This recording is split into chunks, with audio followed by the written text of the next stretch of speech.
High, তোমাদের কি এই বাগান বিলাসের কাটিংটির কথা মনে আছে? প্রায় 2 মাস আগে কিন্তু আমি এই একটি কাটিং বসিয়েছিলাম আর একটি কাটিংই কিন্তু আমার সফল হয়েছিল। তো কাটিংটি সফল হওয়াতে কিন্তু অনেকটাই খুশি হয়েছিলাম আর এখন কিন্তু অনেকটাই চিন্তায় আছি এই গাছটি নিয়ে, কারণ এই গাছটি কিন্তু একটুও বাড়েনি, যেমন তেমনই পড়ে আছে। তো আজকে আমি এই গাছটিকে অন্য জায়গায় শিফট করব। তো আমি কিন্তু নতুন মাটিটা তৈরি করে নিয়েছি অনেকটা ঝুরঝুরে করে, কারণ আমি ভাবছি হয়তোবা মাটির সমস্যাও হতে পারে, এজন্য আর কি মাটিটা আমি বেশ ভালোভাবেই তৈরি করে নিয়েছি।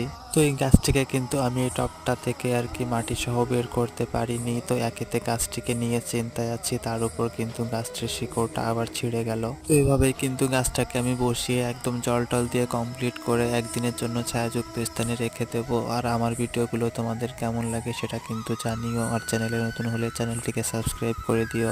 তাহলে আজ আসি, দেখা হবে পরবর্তী ভিডিওতে। ততক্ষণে তোমরা ভালো থেকো, সুস্থ থেকো, টাটা।